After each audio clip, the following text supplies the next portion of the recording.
Street Bridge here is going to be our next low bridge.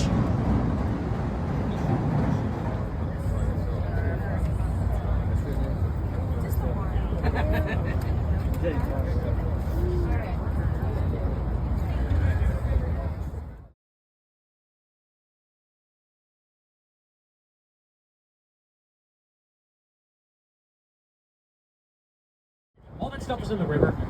The river flowed in the lake.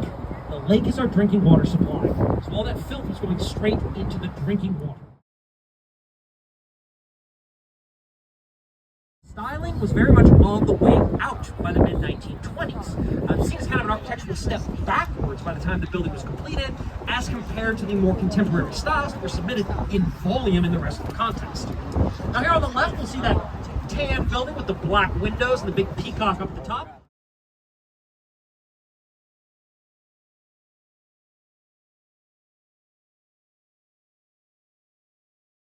Tower, that's the Wrigley building. We're going to come back to this one. I promise we will talk about it later in the tour. We'll get a better view of it coming back from the lake. But right now,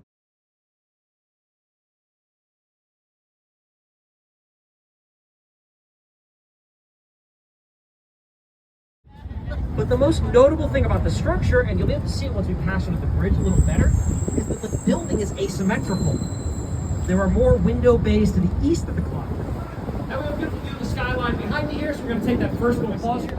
Now, ahead of us here on the left, we'll be able to see the angled rooftops. These are the River Cottages, 1988, done by architect Harry Weiss.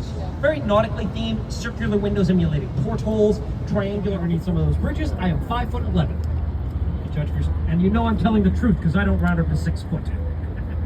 Last inch is all honesty. This is Wolf Point. This is where the 3 branches of the Chicago River meet. Coming up the stairs, please, because as you'll see, it gets a little tight underneath some of these bridges. You're finding your seats, but if I stand up, it's a little... And please don't reach up to touch the bridges, the exact thing the captain asked you not to do. I know.